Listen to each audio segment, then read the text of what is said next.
Ladies and gentlemen, I now hand over to your facilitator team for the first discussion session, Dr. Rizal Idrus and Fadilah Triawulandari.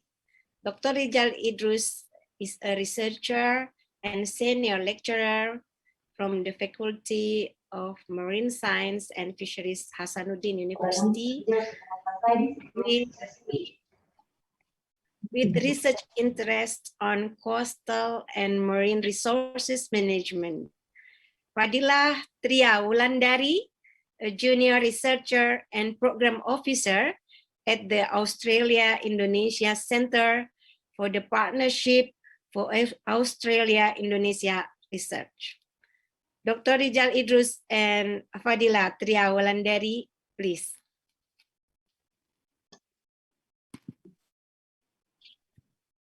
Okay, thank you, Ibu Asmi, and greetings to all our participants this afternoon. Good afternoon, and also good morning to those of you who are currently in the continent of America. Very early morning over there. Good day to those of you in Europe, and probably some of you in Australia already late afternoon. Anyway, I would like to say hello to everyone and allow me also to our rector. Thank you very much for attending our workshop today, as well as officially open our workshop. Professor Jamal Jompa, thank you for your opening of this session. The keynote during the session is from Professor Jamaluddin Jompa. You have presented us with a very important opening that can be the platform later on for our collaboration in this seaweed cultivation.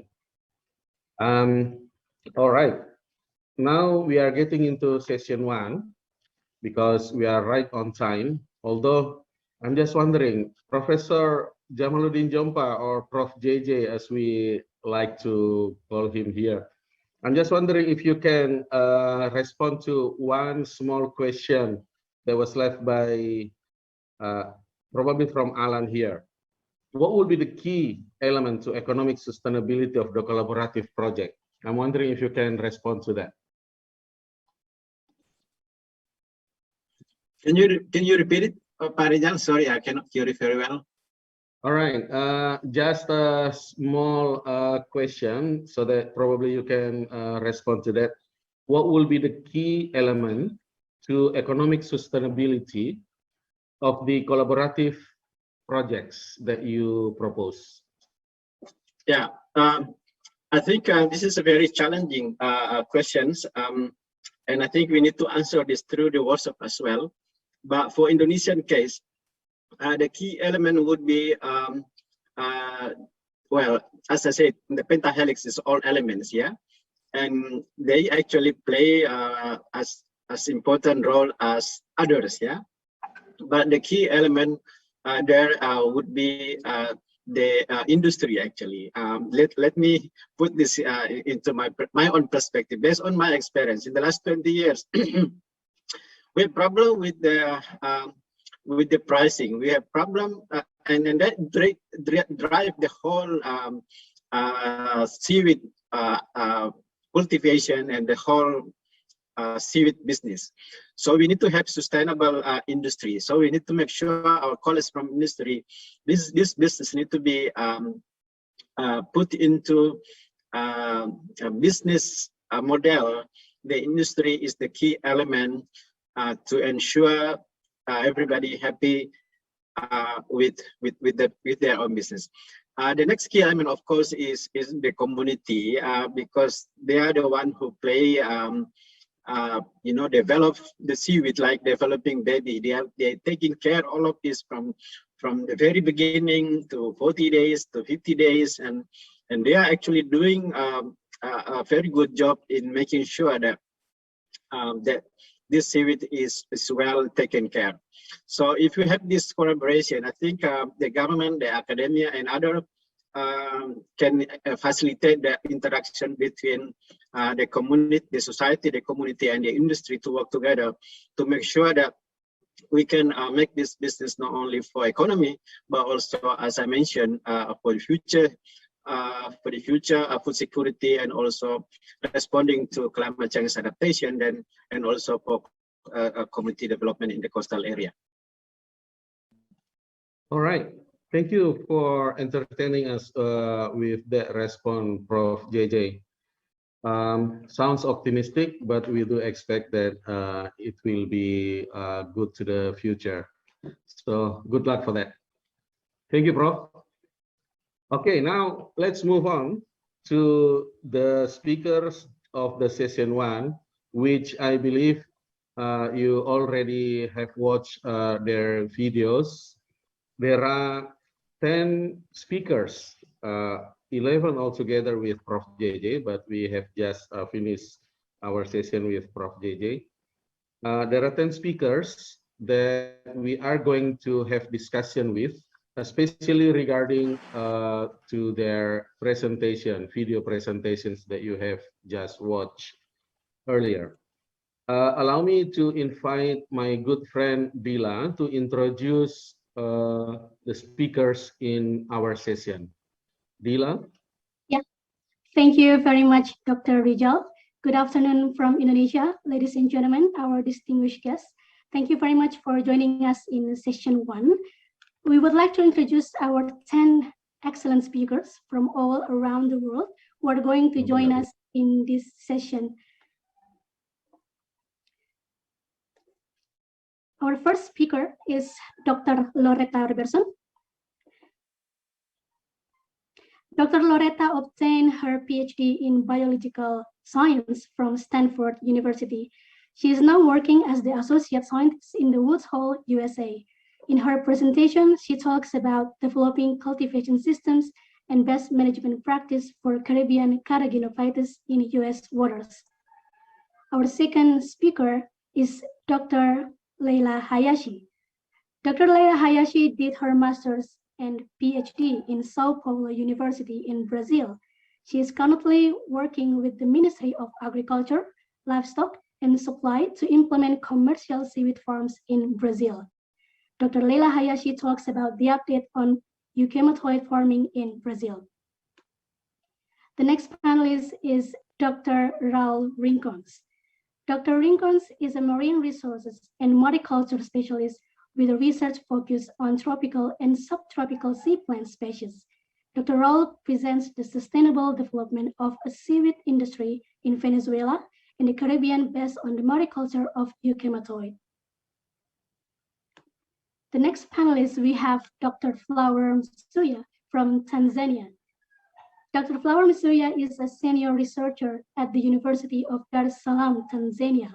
She is the founder and chairperson of the Zanzibar Seaweed Cluster Initiative, where she works closely with seaweed farmers in the country. Dr. Flower talks about the current status and future potentials for large-scale cultivation of euchematoid in Eastern African countries. Our next panelist is Dr. Salomão Bandeira. Dr. Bandeira is an associate professor at Eduardo Mondlane University in Mozambique. He is an ecologist who engaged in seagrass and mangrove structure dynamics and restoration.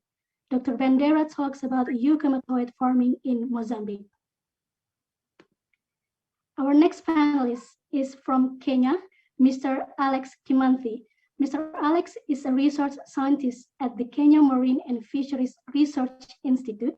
He is coordinating and supervising seaweed mariculture research at the Mariculture Department of the Aquaculture Division in Kenya.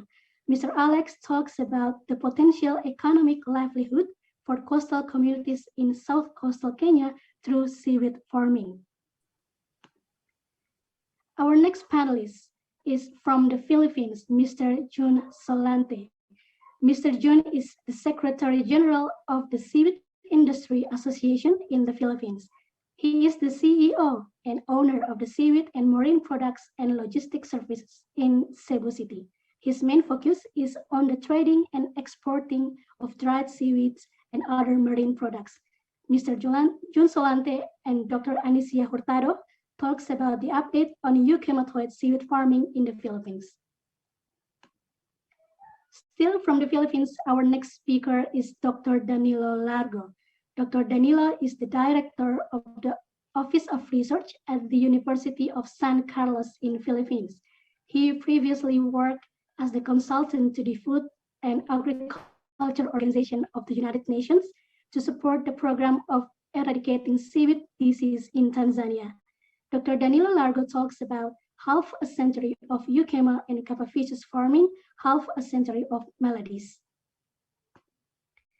Our next speaker is Dr. Reddy from India.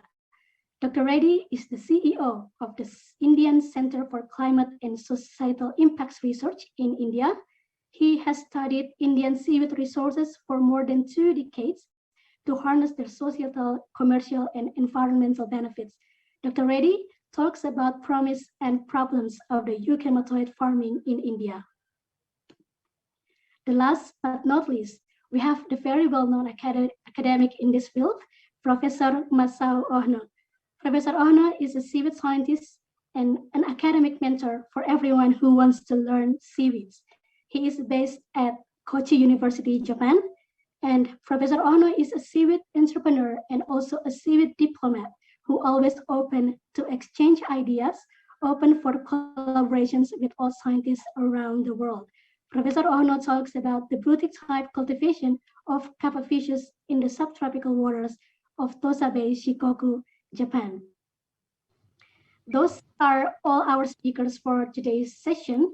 As a reminder, before our virtual event today, you have been given an opportunity to learn from the pre-recorded talks by the panelists. If you have any questions for the panelists, but you haven't posted them in the online forum, you are very welcome to post your question in our Zoom Q&A box, which can be found on your screen. We already have a lot of questions from the online forum to be discussed. For that, I would like to invite Dr. Rizal to lead the discussion. Dr. Rizal, time is yours. Thank you, Dila. That was a very, really good presentation of all our speakers. I'm sure there are a lot more to learn from them. We are very lucky this afternoon. We have 10 speakers all lined up with us here. And as Dila has mentioned earlier, that they already put up excellent videos to watch. So what are we going to do in this session is to enhance our knowledge by having further discussion with them.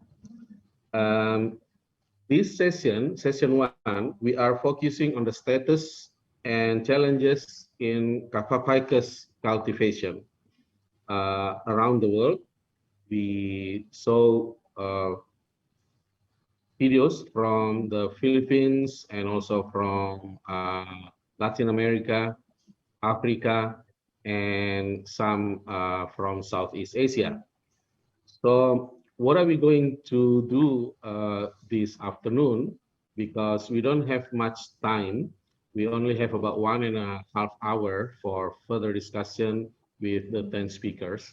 Is that we are going to pick up some of the questions that already been posted in the website, and from them we let them to respond to those questions. In the meantime, you are welcome to post more questions on the Q&A column that is available. So don't hesitate to put more questions in the Q&A column, and those speakers will look onto the question. So let's start with our first speaker. I would like to invite Dr. Loretta Robertson to respond to some questions. Here, Pak Laude have a question about the spatial management of the farming areas. And also at the same time, Cecilia Cambe also asked about disease and pest management. I'm wondering if Dr. Loretta Robertson, I'm wondering if you can respond to these two questions about the disease and pest management as well as the spatial management of the farming areas. Loretta, your time. Yes, great. Thank you. Thank you so much. I appreciate the questions and appreciate being here. Thank So you. I will try and respond maybe first to the spatial question.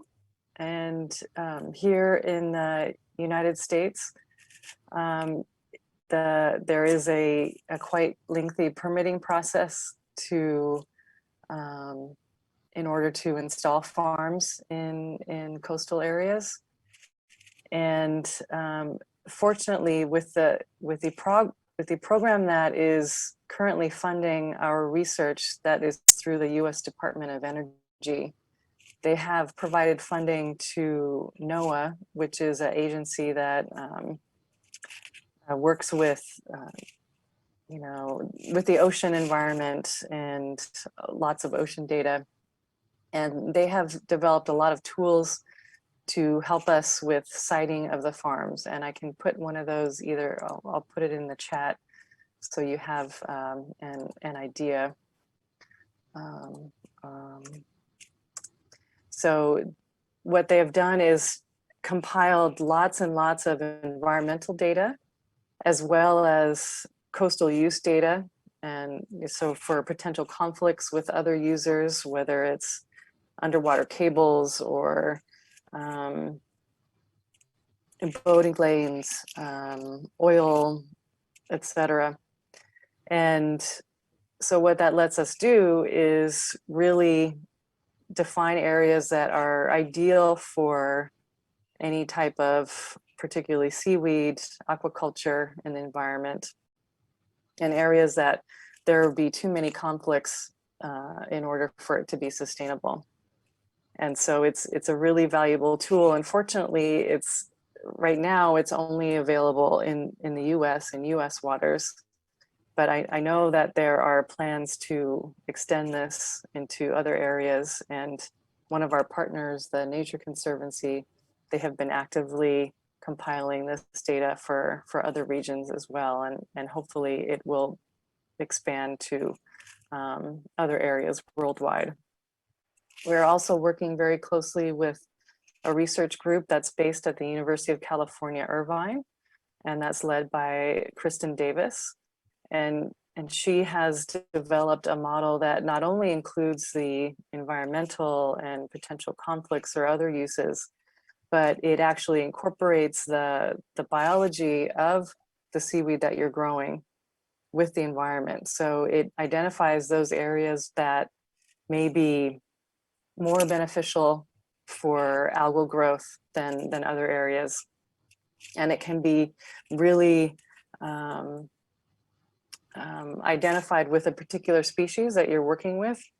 And with the biology that you know, you can provide a certain range of temperatures or nutrient concentrations, etc. And the good thing about that model that they're developing is that it can be used anywhere and not just in US waters. And I hope they're making it freely available to the public to use. And it's in the beta stage now, but I will also put another link to that in the chat. Please let me know if it should go somewhere else instead of here. All right. That's where I'll have Thank you, Loretta. One last question probably about the biomass that you're using. The Mariner program seeks to produce mass seaweed biomass on a scale that will only be rivaled by the euhematoids in the coral triangle or kelp production in China. Please outline again for the audience what you will expect all of the biomass to be used for. Great, Thank you for that. Yes, so the Mariner program, the main focus is to produce enough biomass so that, or enough algae biomass that we can compete with other types of biomass for biofuel production. So the end goal is to have biofuels, and whether that's produced from some process like anaerobic digestion or hydrothermal liquefaction as either a biogas or a drop-in fuel for diesel or jet fuel, whatever. But they also recognize that we're not competitive yet with fossil fuels, unfortunately. And so we have to get there with a series of stepping stones. And so at least here in the US, most of the seaweed production is going towards food, and that's for human consumption, but also as feed and fertilizer. And there's a number of other products again. So it's a, you know, there's stepping stones onto the pathway to get biofuels at the end. All right. Thank you, Dr. Robertson. You're in Chicago at the moment and must be very early over there right now. It's very early, yes. 3 o'clock in the morning, I guess. Yes, exactly. Well, we really appreciate that you are up that early and being with us. Not only that, but you are responding really well to the questions, and we really appreciate that. Allow me to move on. I would like to pose some questions to Dr. Lila Hayashi. Dr. Hayashi? Lila? Hi. Okay, Lila. Yeah, thank you for joining us also. Probably it's morning over there. It's 3 o'clock as well here, 4 o'clock now. 4 o'clock in the morning. Wow. Good morning, everybody. I hope you can respond to some of the questions here. First, this is from Ellen. Can you say what was the single most important breakthrough in growing euhematoids in Brazil? What is the most important breakthrough to grow? We started, well, I can say more in my state, in the south of Brazil, we just starting the commercial activities, but Rio de Janeiro and São Paulo, more Rio de Janeiro, they started for a while. They have some challenge there to grow the seaweed farmings. But the thing is that we didn't have, well, the native species here in the south of Brazil is not support a commercial industry. So we decided to grow the eucheumatoids, try to grow the eucheumatoids. So now we are just trying to find what is the best market. And we are making all these studies to see what is the trend right now is biofertilizers, because Brazil is a huge agriculture country. But as Loretta say, probably feed as well, and the carragina industry, I'm not sure what we are going on. We are just researching and opening all the markets. So the breakthrough is to try to implement for now, definitely the seaweed industry in Brazil. Mm-hmm. All right. Lila, there is a question in the chat column from Fadli, probably, asking you, do you culture other euhematoid species other than Capapicus alvarezi? Are the plantlets first used for the cultivation came from the Philippines? If yes, do you know which place exactly? Would you respond to that, please? Yes. Well, our plants is from travel a lot. So from the Philippines, went to Japan, and the Japan to Brazil. So we have all this travel, and we make some molecular studies, Kappa-Ficus alvarezi for sure.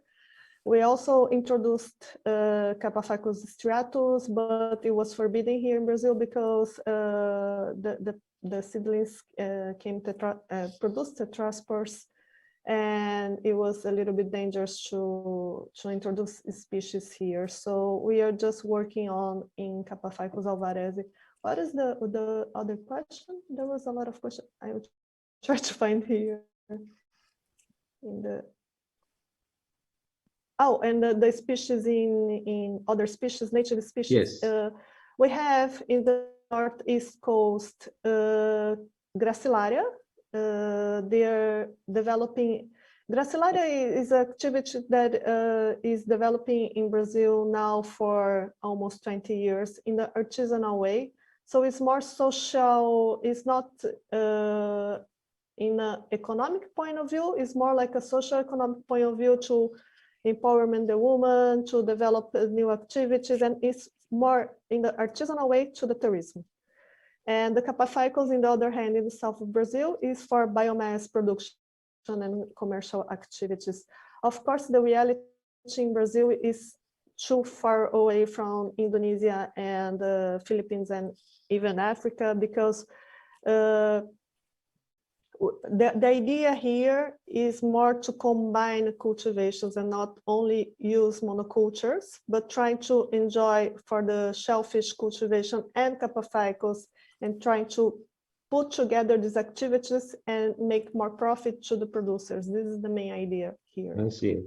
So they are polyculture. Yes. Yeah, just this is the idea. I don't know if it will work, but this is the idea. I see. Just continue on that. Was the material that you are imported able to reproduce by sporogenesis? How did you make up the initial seed stock? Well, it was just vegetative propagules. Of course, stratus have some reproduction spores, and my supervisor at São José de Paula, he was able to produce some spores and some progeny from these spores, but it was all in laboratory, and we never seen these kind of things in the field, even today. So after more than 30 years of cultivation, we never see spores production or viable progeny after the spores germination. So it was, I can say that this is a safe cultivation here in Brazil now, after all these studies, but we are still monitoring because it's climate change period, and we never know. So we are always monitoring. Okay, there is one more question from Dr. Raul Ridiconas. Why don't you grow Kappa-Ficus in the northeast of Brazil, where the environmental conditions are more favorable? Yes, this is part of the Brazilian regulation now. We spend a lot of time trying to convince the environmental institutions that Kappa-Ficus cultivation is safe. And it's forbidden in Northeast because of that, because it's the same climate latitude of Philippines and Indonesia. And it could be dangerous to introduce a species that can develop well in the Northeast coast. Here in South, we have some limitation, temperature limitation even. If we have some spreading, the nature will kill all the seedlings that spread. Okay, in the way of getting that legal right to cultivate Kappa-Ficus, are you also looking at the indigenous species, which might be alternative crops? Yes, we are developing right now uva. Also, uva is very tropical, so we are trying to develop uva cultivation. But the idea is we need to start with something to change the idea of seaweeds farming here in Brazil. So we are opening the markets with Kappa-Ficus. This is the idea, and after that we will follow with the native species. We are still trying to develop technologies for the native species, but it's hard. It's not easy at all because tropical species, they are small and they don't produce a lot of biomass as cold water species. So the idea is to try to develop this mass cultivation with our own species as well. All right. Well, Lila, thank you very much for being up so early and respond to our questions. We really It's my appreciate that pleasure. you entertain our questions. All right then. So thanks once again, Lila, and also Dr. Robertson. I would like to let you know both knows that the Q&A column is also available. Could you please look it up and see if there is any question directed to you? So thank you. Let's continue. The next will be Dr. Raul Rincones. I'm wondering if Raul is around.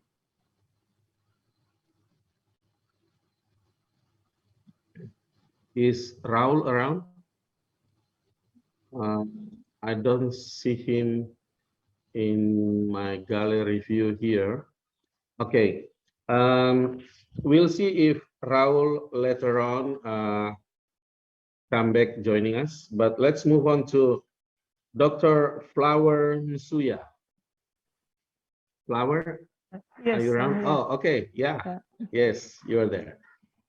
Okay, thank you, Flower, for joining us. You're right now in where? Where is your location now? In Dar es Salaam, Tanzania. Dar es Salaam. So that will Yes. be morning over 10 there. a.m. Yeah, it's 10 a.m. Okay, not too bad. Yeah. All right No. then. Okay. Thank you for joining us. And I understand you presented current status and future potentials for large-scale cultivation of euhematoids in Eastern African countries. Very interesting presentation, interesting videos. So some question here. What are the prospects of developing the seaweed industry for native species in those countries? Okay. Actually, we do have a lot of these native species growing in our waters, both Capaphycus and the Eucuma. We have, like in Tanzania, we have maybe 4 or 5 of these. Now, the problem is when we tried to take the seaweeds, the natives from their natural growing locations, because they grow actually in deep waters, and in most cases they are attached. Not in most cases, they are always attached to stones and all kinds. So if you move them from the deep waters to the shallow water areas for cultivation, if you want to get biomass, enough biomass for commercial cultivation, unfortunately, until now, we don't have, we cannot get enough biomass for commercial cultivation.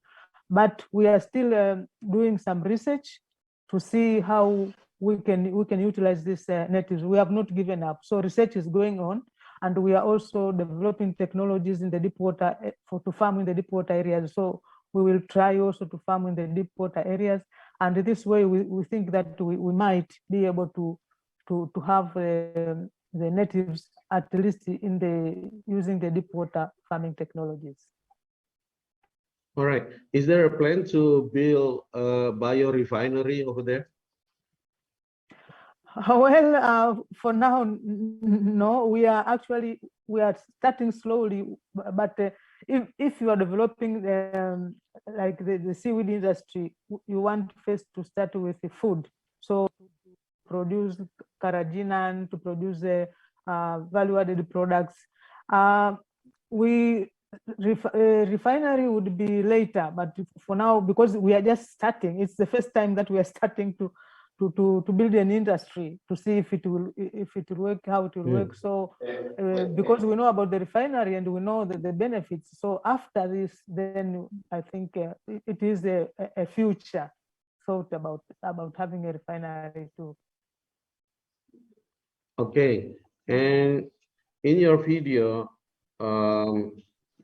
according to this question, you said that Euhuma denticulatum is a better choice than Coprophycus in terms of cultivation. What kind of problems are faced by the Euhuma denticulatum farmer in the sea? All right. Yes, Eucuma denticulatum, we're saying that it is a better one just because of the climate change, because it is not that much affected by climate change. The farmers can still produce Eucuma denticulatum. Now, in the sea, of course, we have challenges. We have breaking off, of the seaweed during the when there are waves or there's wind, especially in the northeast and southeast monsoons, where there's a lot of breakage and uprooting of the pegs, which affects the farmers. So in the farms, we have that. But we also have a problem nowadays because of the increasing temperatures in the waters. We also have diseases in the Eucuma denticulatum. So, for example, in the hot season, in some places, farmers would stop farming and wait for the rain to come so that the water will cool a little bit, and then they can resume the farming. So there are challenges, most of them related to climate change, if we were talking about in the farms. And of course, post-farm, if I may add, is also the market, because the price is lower. So all these are some challenges. I see. Yeah, you mentioned in your video that there was a massive die-off occurred. Was it because of this higher temperature, higher than normal temperature, so that people have to go further deeper? What is the daily growth rate, the optimum one with the optimum temperature? Okay. Yes, what I talked about is that it's because of the increase in temperature. That is what is killing the Coprophycus, because the temperatures go, in the shallow waters.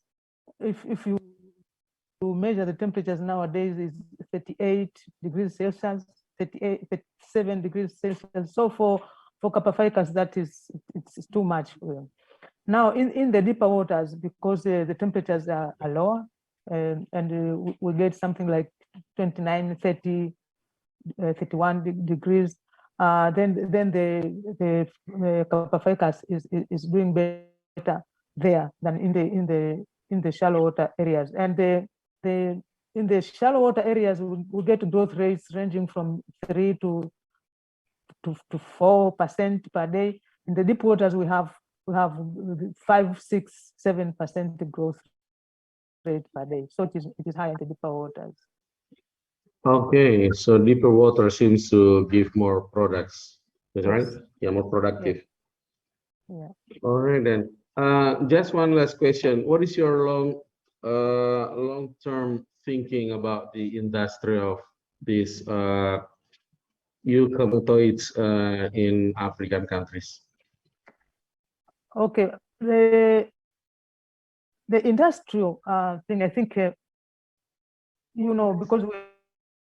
we are talking about food and going to nature and eating natural food, and it have two options. We have the food industry, where we can make all these value-added products and then market them across Africa. We have a lot of countries in Africa, 50 plus countries, and the people can consume this the seaweed itself and the seaweed products. But we also have, of course, the carrageenan that can be used, to manufacture a lot of foods in the continent. But we also have the cosmetics products that can also be used by a number of people in the cosmetic products that we can develop for the coming years. And later on, probably things like energy, looking at energy and such kind of product. Okay, thank you very much, Flower, for joining us this afternoon or morning in your case. Thank you for entertaining to our question. Yeah, we will talk to you again later, probably. Please have a look in the Q&A column. All right, thank you very much.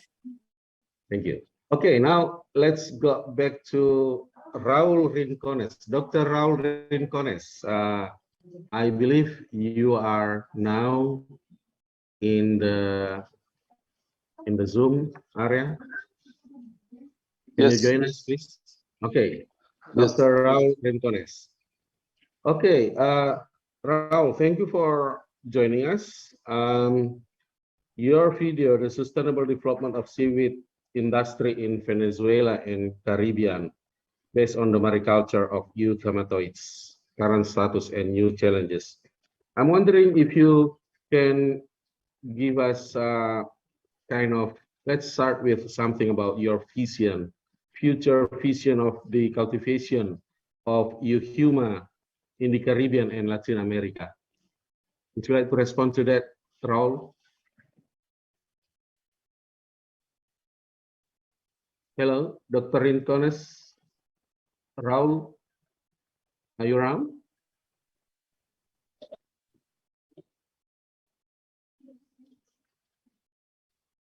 Hello, Raul.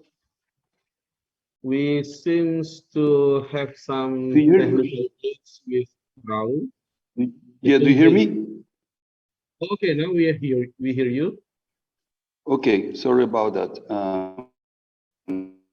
Okay, it's good to hear your voice.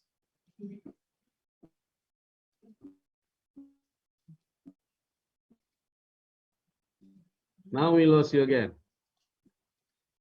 Hello, Raul. Are you around?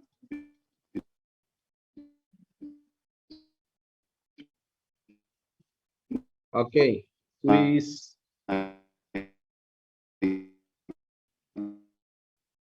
Yeah, there seems to be some technical glitch, probably internet issue with Dr. Raul Rincones. Is not very well. Oh, hello, Raul. Yes, I'm here. Do you hear me? Oh, okay. Now you're good. Yeah. So we'd like to hear your vision about what is it in the future of the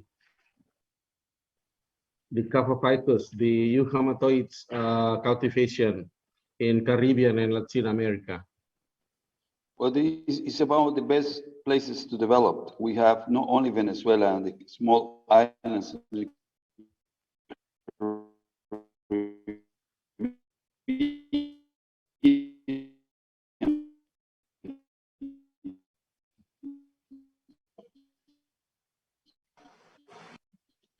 We don't seem to be able to hear Dr. Rancone's voice clearly.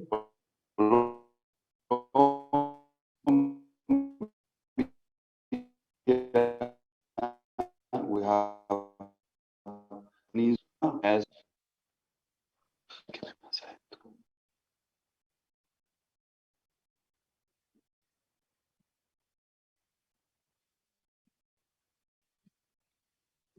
Okay, hello, Raul. Okay, I'm sorry. I think since we don't have much time, so Raul, would you be happy to probably enhance your connection? And okay, now you're on, but can yes, can we hear you, please?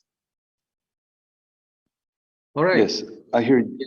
Okay, what I was saying to answer your question, sorry about the connections. I mean, Mozambique connections not helping us. But what I can say about the Caribbean is the large potential. We have not only Colombia, not only Venezuela. We have Colombia with large areas. We have Panama with large areas. We have Cuba, which is a big archipelago with a large areas too, Dominican Republic. So with definitely Coprophycus and eucalyptoids. We also have an endemic eucalyptoid species called Eucumiciforme. Now it's be called changed to Eucalyptopsis iciforme, which is also a source of Iota carragini. And for this case, we have the best opportunities because we have maybe the major threats that we have in the Caribbean are the hurricanes, but places like Colombia, Venezuela, and Panama are less prone to hurricanes. Would be major, I would say, the major threats. Regarding conditions like temperature are ideal. We're able to grow cumatoids all year round. We don't have major threats like racers or major epiphytes diseases so far. We started eucumatoid farming with Kappa ficus introductions in 1996. And up to date, I can tell you in Venezuela, and also the experience of the transplanted material from Venezuela. We came originally from the Philippines. The transplanted material went to Panama, and it went to the Caribbean islands, and went to Mexico. And there have been the best growth. So we have tremendous potential to development and expanding. We're in this process. Venezuela has been leading this process for a while. We have some time that we stopped due to some legal concerns about the introduction of species, but eventually we got a clearance because we were finally able to show that there's no major threat of Kappa ficus to the Caribbean ecosystems. And the main reason is because they have some grazers that if you move your farms close to the coral reef, Kappa ficus will be severely attacked. But if you grow your seaweed, like in the case of Kappa ficus, in areas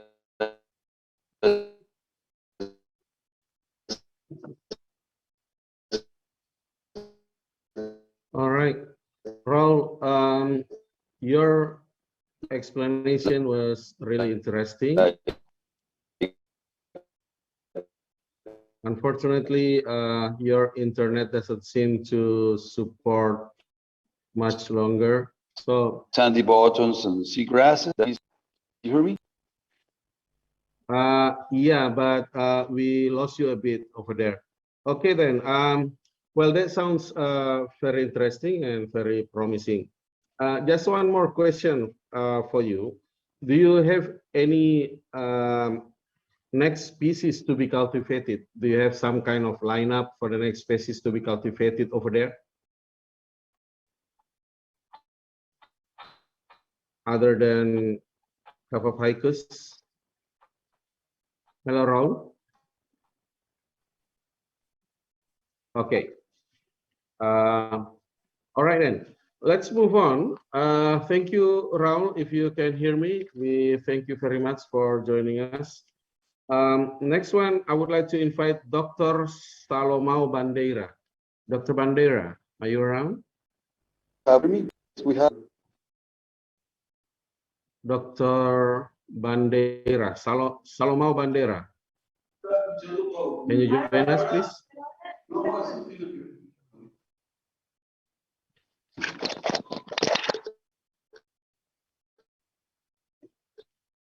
Oh, Raul is back. Raul, thank you very much for joining us and responding to the questions. We are running out of time and I need to move on. So now I'm inviting Dr. Salomao Bandeira. Is Dr. Bandeira with us?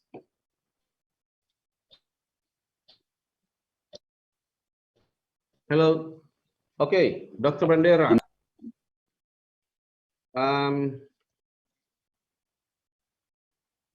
You were presenting the video. Hello. Dr. Bandeira. Yeah. Yes, great. Yes, hello. Yes, I'm hearing you. Yes. You were presenting euhematoid farming in Mozambique and Kenya. Can you give us a little bit some kind of description? What are the challenges faced during seaweed farming in Mozambique, and what are the species that you are currently developed for farming? Dr. Bandeira? Okay, thank you very much. Yes, thank you. It's a pleasure to participate in this meeting. Yeah, the seaweed farming in Mozambique, it's still on its infancy, so to say. Yeah, we have started just before 2000. and we got quite good results. But at a certain point, given to some diseases, the activity were abandoned in Cabo Delgado. But recently, the initiatives farther south, okay, I would like to follow up the flower presentation, flower and sugar presentation, whereby the Tanzanian component does inspire somehow the African continent for these. The potential is quite. We need, one of the challenges to bring more capacity. The other challenge, the way I see, which is also an opportunity, it's the Mozambique need to bring more commodities. So there have been some tangible results with some of the species. Actually, we are doing leukemia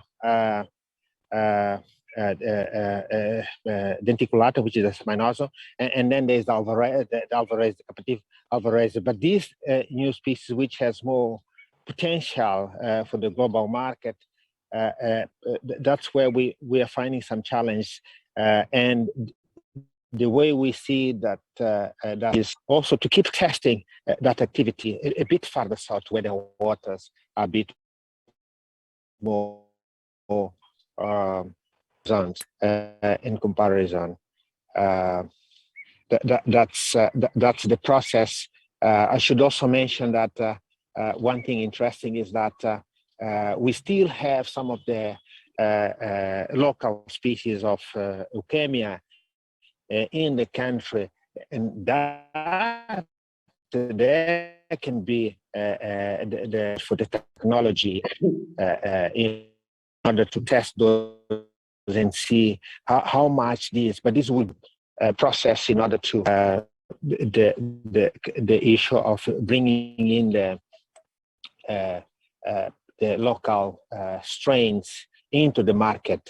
This is applicable not just for Mozambique, but also for, I think also for the whole Eastern Africa, because there have been reports of existence of those strains in those countries.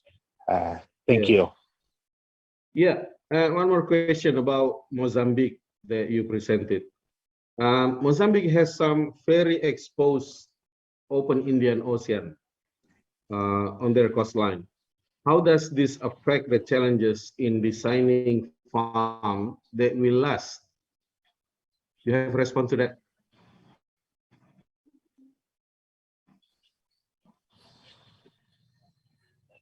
Oh, yes.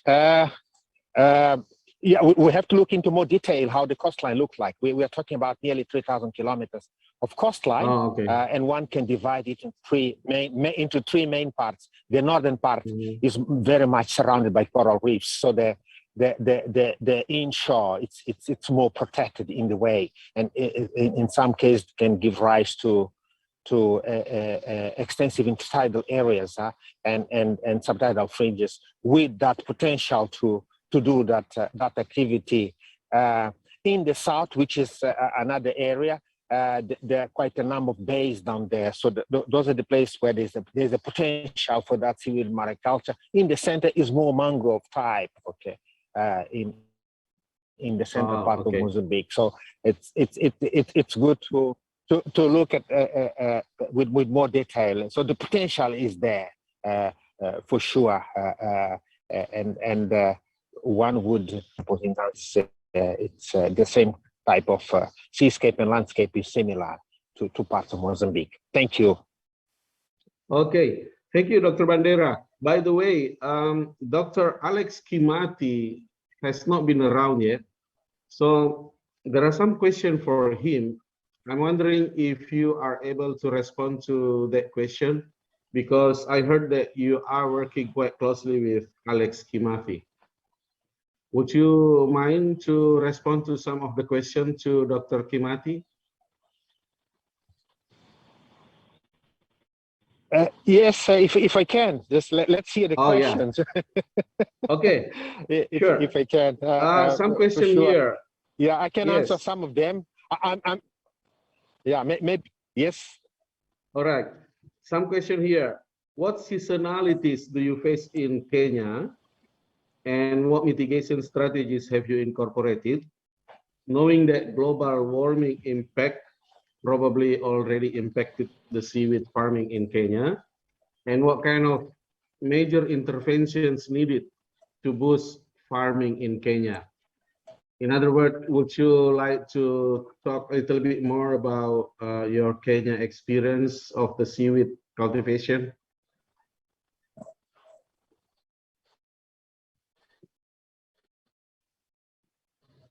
Hello? What I know, okay, yeah, what I know with Kotoni, and that's a major challenge when we look at issues related with the environmental conditions or elements. Yes. The heat. That's why. That's why suggestions is that in the case of Mozambique we move farther south with more warm, more cooler temperature, and I think in Tanzania there was also having similar issues, especially when it comes to Kotoni, because as far as I know, it's in comparison, it's only a small percentage of cotton would do well. They managed to do so. I'm not aware how much they would adapt into other issues like heavy rains. Probably he himself would need to respond to that one. Or if Flower is around also, she can also answer. In our case in Mozambique, that can be an issue that with communities, we don't need to tell them to spend more time into the seaweed farming, especially if there's a heavy rains. There's a risk of just reducing the production. I hope I did answer the question. All right, thank you very much. Yes, you did respond to that question very well, and we are thanking you, not only because you respond to the question proposed to you, but also to Dr. Alex Kimathi. So we thank you very much. And I saw that you are currently outdoor. That kind of indication that you really... Yes, I'm outdoor. Yeah, you really do hard to be able to get a good internet internet over there, right? Thank you very much, Salamal. Thank you for joining us, and thank please, you very much. Yeah, please stay around and have a look at the Q&A column. Probably there are some more questions for you over there. Thank you very much. All right, thank you. Thank you. Pleasure to be with all of the team virtually. It's really nice. Thank you. Congratulations. Thank you very much. All right, let's move on. Now I would like to invite Mr. Jun Solante and Dr. Anicia Hurtado. Who's gonna be, is it going to be Jun Solante?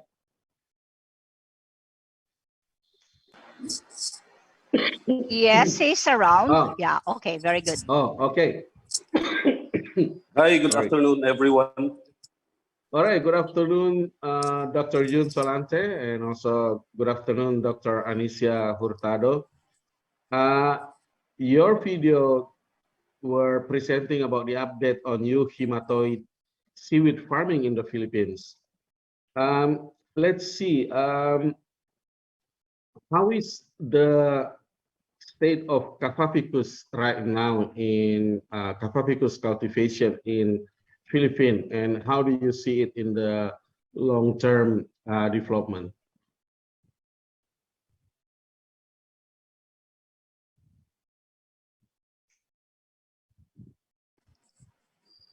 Okay. So far, for the past 5 years, there has been growth and development in farming of the Cavaficus and the Eucheuma seaweed in the Philippines. But we are looking forward to something bigger and better, especially if our government would be very supportive to this industry. Because right now, the focus of our government in terms of funding and in terms of support is more on the agricultural, land-based agricultural products, not in the seaweed and marine products. But in the private sectors, we are doing our best to support ourselves because somehow there are 15 Karaginan processors in the Philippines. 15. And I think we are next to China in terms of Karaginan production. China now is the biggest, and the Philippines is next. And with this capacity, with this development, we are looking forward that our government will really support this industry because this is a major dollar earner industry in our country. And we are very proud that we are one of the pioneers in the Karaginan industry among the Asians, I think, because we pioneered the semi-refined Karaginan production in the Philippines. So the question is how we see this in the next years to come. We are very optimistic and we are upbeat that we will, because for 15 years, 15 years ago, we have the best harvest in terms of volume and in terms of quality, but it deteriorated and dwindled because there was over farming, there were problems in the seedlings, there were problems in epiphytes, infestation, and all those problems that we encountered, but we survived because somehow, as what we have heard in the past presentations and talks of some of the speakers this afternoon, they said that they got some of the seedlings, some of the input materials like the seedlings and all from the Philippines. And we are proud of that. And we're still maintaining that. We have the best quality there is in terms of seaweed. And I know we have one of the best technologies in terms of Karaginan production. Okay. But the Philippines right now lost its place as primary producer of eucalyptus. What opportunities do you see to adding some greater value to those biomass that are well, we have there? lost that, that label that we were the biggest Kapaphycos producer then. That was before 2008. And we lost it to Indonesia. Indonesia now is the biggest producer of the Kapaphycos weed and the denticulatum. But because these factors that really affected, Indonesia has more than 17,000 islands, while the Philippines has only about 7,100 islands. Well, it is 7,102 islands, depending on whether it's high tide or low tide. So we have lesser islands for seaweed farming compared to Indonesia. And we accepted that already, that there is no way that we can beat Indonesia in terms of in terms of capacity of seaweed production. But somehow in terms of quality, I think because in my 30 years of experience in the seaweed and the Karaginan industry, I know for a fact, because I also travel a lot to Indonesia to buy seaweed when I was still with a company here in the Philippines. I would say the name, it's Schemberg. So I travel around Indonesia, even to Malaysia, Zanzibar, Tanzania, and I know where the seaweed production areas are, and I know what quality they produce. So although we are not saying, and I am not saying that Indonesia cannot catch up with us, they did in terms of quality, quantity, but in terms of quality, I think they will still catch up with us. But they have also better quality seaweed right now. But I would say that Philippines has the best quality. So the opportunity there in terms of quantity is very limited, but in terms of quality, we are doing it. We are still the best. And I'm happy and proud to say that. Yeah, thank you, June. One last question. I don't know whether you or Dr. Hurtado will respond to this. The Philippines in the path of some very destructive farming. What for this? June, are you going to answer it? Probably, Annie, can you? We would like to hear some Okay. of your. Okay. Yeah, we'd like to hear from you. Okay, that's a very good question. That despite the Philippines is being along the pathway of an average of 24 typhoons per year, we are still Yeah. there. We are still producing a lot of good quality seedlings. And one of the mitigations that we are doing right now is we are having a lot of expansion in the Sulu archipelago, wherein less typhoons are very minimal, and also in Palawan, the same almost weather conditions there. So if you can see in the statistics, ARM or the Sulu archipelago as well as the Palawan province are the two major producing areas now in the Philippines. However, the rest of the country, they are still producing. Well, they are contributing a little, but that is now the focus of the government as well as the private sector to really expand, because in all honesty, the cultivable areas in the Philippines is still vast. If you go to Tawi-Tawi, wow, there's still a lot to be done there insofar as seaweed cultivation is concerned. So with Palawan. So I think that will be that major mitigation we are doing that right now. That despite the typhoons, we are still here. We are still producing good quality seedlings for the global market. Thank All you. right. Thank you, Annie, for that insight. Yeah, we hope that everything is fine, although there are typhoons around. Yeah. Okay, thank you, Annie and June. Next, we move on, still from Philippines. I would like to invite Danilo. This time, we are going to talk about the maladies of the euthuma and Capapicus farming. So we are talking to the one that knows best about seaweed maladies. One question for Danilo: how can we use the knowledge of natural antimicrobials produced from seaweeds to help improving farming outcomes?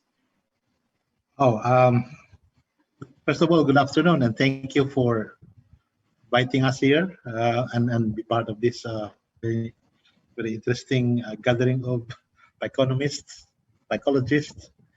To answer the question, I had the opportunity to study the antimicrobial property of some species, including Capopicus alvarezii. It seems that they are producing antimicrobials when they are healthy, but not when they are under stress conditions, and they seem to diminish the antimicrobial properties. But the question is about how we can take advantage of this antimicrobial property activities to the farming. There was one good suggestion to integrate Eucuma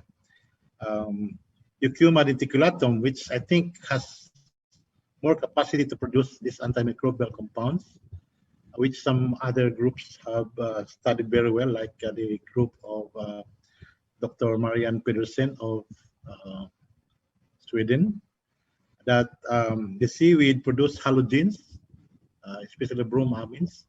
So if we can integrate Eucuma reticulatum and Capopicus alvarezii together, probably the alvarezii will be more protected by this E. reticulatum in a like in a big brother, small brother species like that. But you know, when you mix two species together, it may also have problems with segregating them when you harvest during the harvesting time.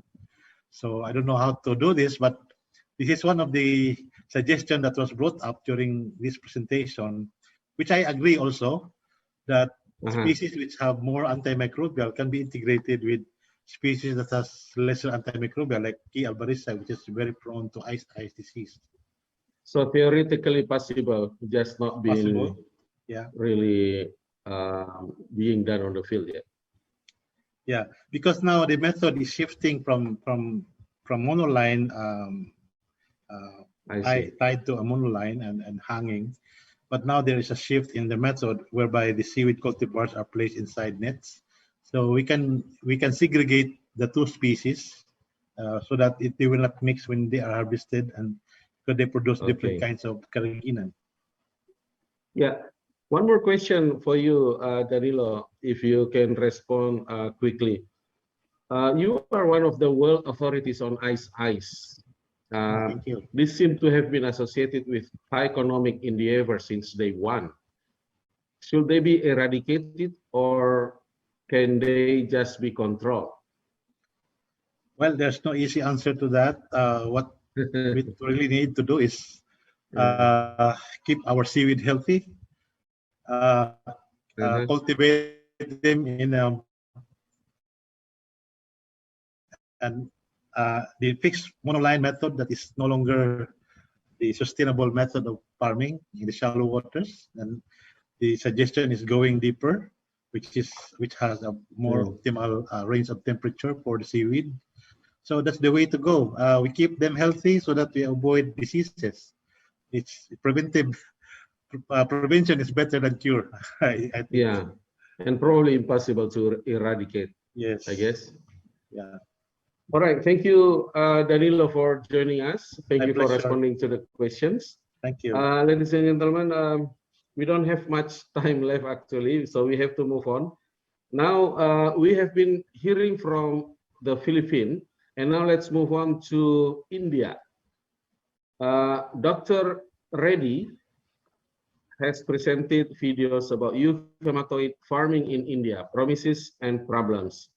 Dr. Reddy, what would you recommend as interventions needed to improve seaweed farming in India?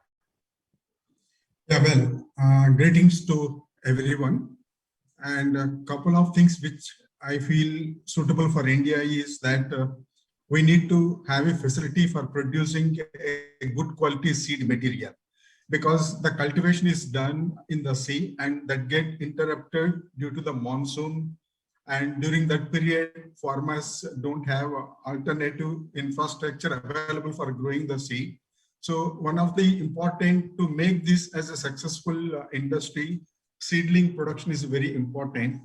And second thing is, unlike other countries, especially like Indonesia and Philippines, where the sea coast is steep, deep. So obviously we required kind of technologies for growing seaweeds in a deeper waters. So that is the one thing, and definitely the other intervention to make Indian seaweed Kappa ficus industry distinct, we might have to develop a value chain. So we are the first in the world to demonstrate processing of fresh seaweed for producing, agriculture biostimulant and carrageenan integrated manner. So that has become a gateway for exploring the seaweeds for multiple products recovery. So these three things, if we can do, I think the Indian seaweed industry, especially eucalyptus industry, becomes more resilient and competitive. All right. Next, Dr. Reddy, you know that the impact of climate change has already taken toll in some places, and people are getting into deeper water to cultivate. Is there any particular next kind of species available for the deeper water cultivation in India, and how that will affect people in the cultivation area? Yeah, fine. This is a very interesting question. So while developing a value chain for the Kappa ficus, in fact, I personally advocate the cultivation of agrophytes, because we have, our Indian scientists have found out the best resources producing agar equivalent to the agar produced from Geladium. So I would like to more, I think, advocate cultivation of agrophytes, along with it, edible seaweeds as well. So I feel these are the things which I feel India should do it, because India has its own requirement and its own markets. So this might, I think, quite suitable and apt for India to take up, on a priority basis. All right. Thank you very much, Dr. Reddy, for responding to those questions, and thank you for joining us. We need to move on. Our last speaker of the day in this session is Professor Masao Ohno, together with Christine Orozco. Dr. Christine Orozco, they both presented boutique type cultivation of Cafaphycus in the subtropical waters of Tosa Bay, Shikoku, Japan. So we've been going around the world today, from Latin America to Africa, then to Southeast Asia, Philippines, and now we'd like to fly to Japan to meet with Professor Ono and Dr. Christine Orozco. Yes. Good afternoon to everyone. Hello. Good afternoon. Thank you for joining us. Yes, I have introduced in the Japanese cultivation of Yukuma farm, and Yes. then Dr. Orozco has made a good video report of cultivation of Cafaphycus on the Japan. So please, Christian, explain to videotape, okay? Okay. Hi, わかりました。 Yeah. All right. So this is the question. I'm reading it now. It is interesting that your market seems to be for European-style restaurants in Japan. Why is it that the Cafaphycus is not included with other Japanese seaweeds in more general? Yeah, there are many kinds of sweet dishes in Japan, but Cafaphycus is not so used in the Japanese dishes, especially Cafaphycus material are used in the European dishes, Italian restaurant and French restaurants in Japan. Because Japanese dishes is taste is most important, but Cafaphycus is some smell of seaweed. So Japanese family don't like to these dishes.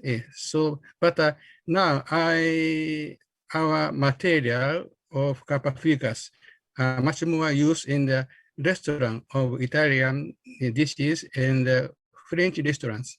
Yes. Oh, okay. Yes. Almost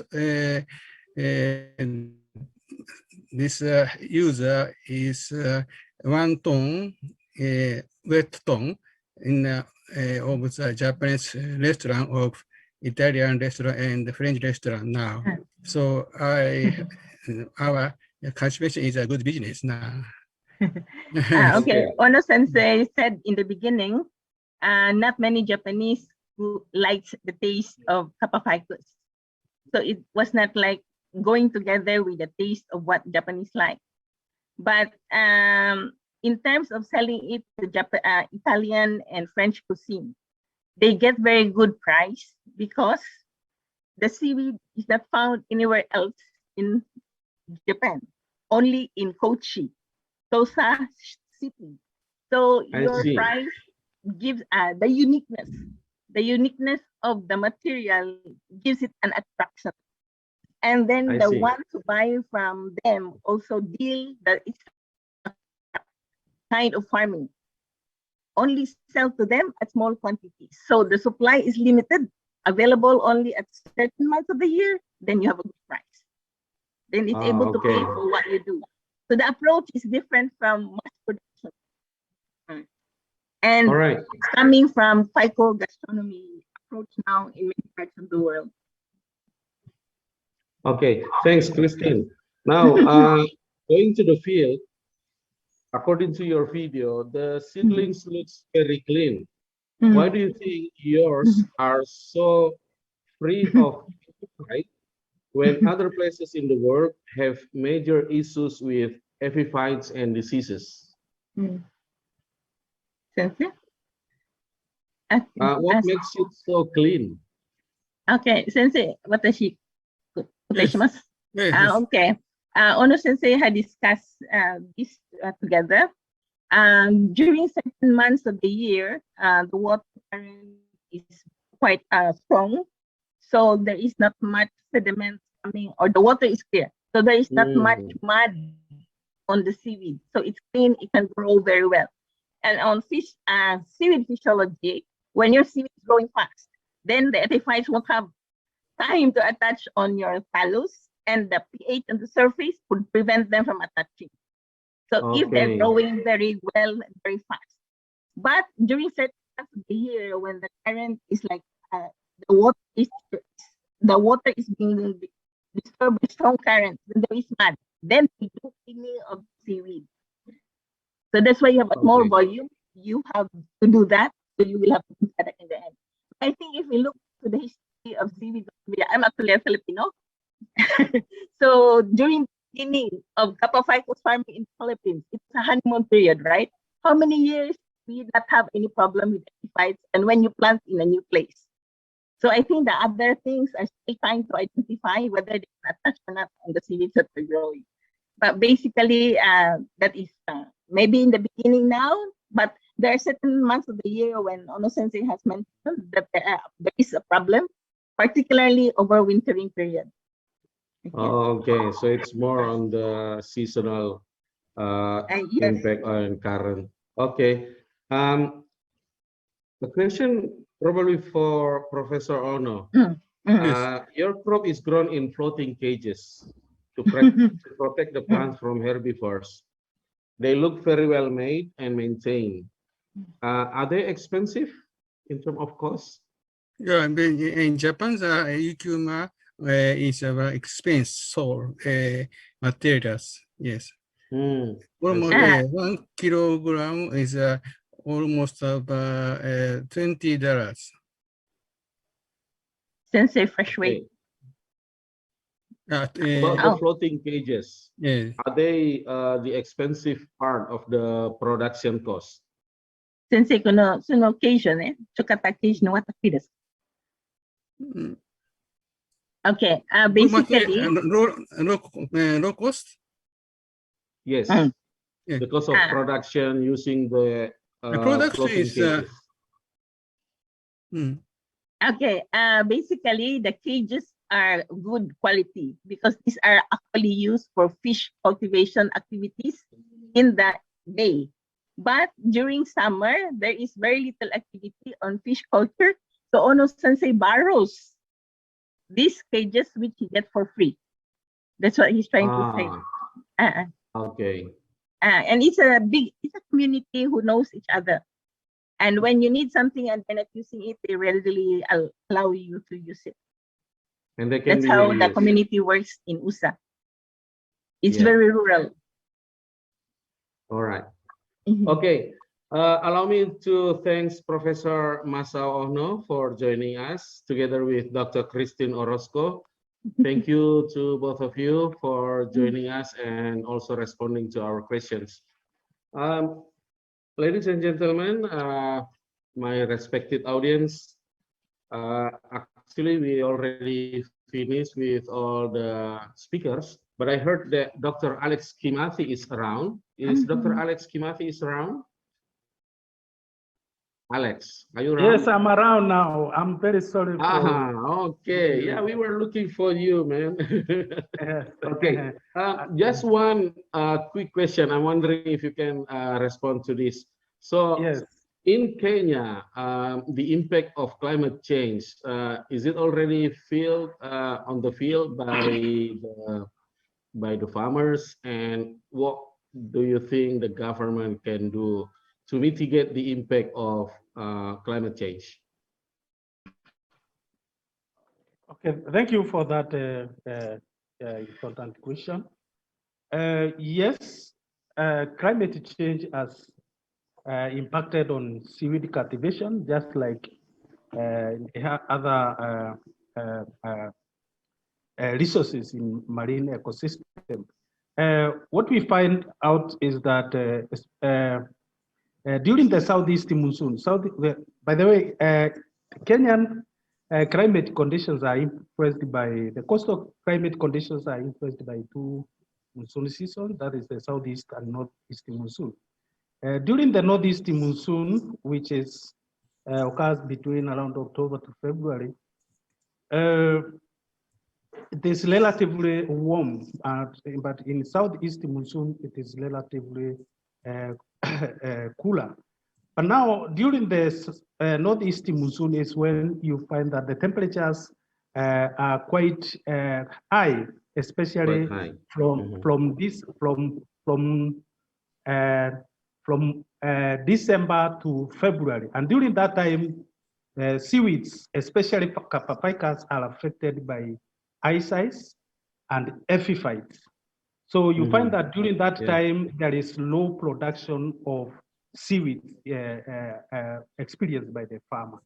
And then during the southeast monsoon, when the water is a bit cool, you find that the other culture techniques that we use, especially the lofty system, the culture structures in most times are unable to overcome the strength of the wave action.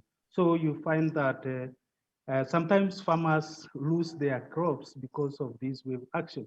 So our main problem has been, our main challenge has been on how we can be able to strengthen these structures so that they can be able to overcome the strength of the wave and the tide during this time. So currently, the government of Kenya is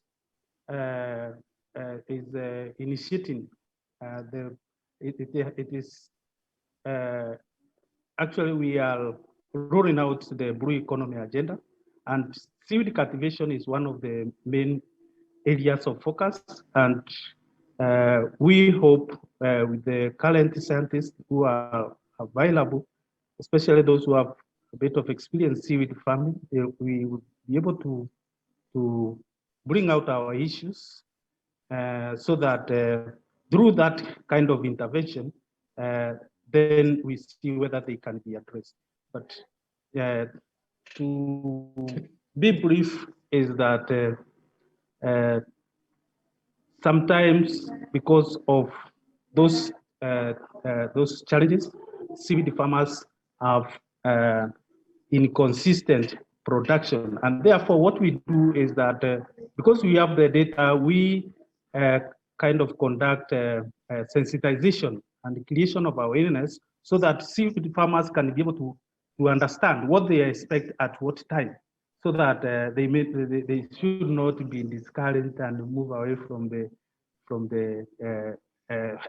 the activity. And this is mostly in areas where we have not done experimental setups with the community so that they can learn. Yes. Yeah. So I don't know whether I am making sense. Well, certainly it's not a simple question to solve, but then thank you for responding to that, and hopefully things are getting better. And together with this effort, thank you, Alex, for responding to that, and thank you for joining us. Excuse me. Okay, my respected audience, I think this is the end of our 1.5 hour.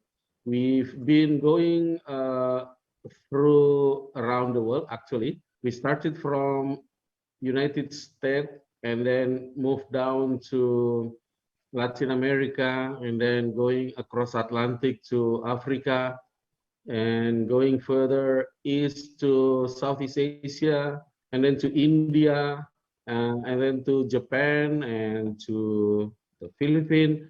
So this is really interesting trip, this afternoon, within 1.5 hours, we managed to have a further discussion with the excellent presenters of the videos that we have seen in the website. As part of the end of this session, I would like to invite my good friend Dila to close this session, as well as probably offering some insights or conclusion of what we have been discussing within this last 1.5 hours. Dila, please. Thank you very much, Dr. Rijal. It is really an honor for both of us to facilitate this session with all the distinguished panelists from all around the world. We have listened to the explanations from all the speakers, looking at the challenge of catfishes cultivation from the US region, Latin America to Africa, and to Asia. We hope that our meaningful discussion today is useful for all of us, and we hope this session opens up space for research collaboration in this field through this Tropical Economic Coalition development. The pre-recorded talks are still available online in case you want to go back and learn more from the speakers. Once again, thank you very much, everyone, for your question and participation.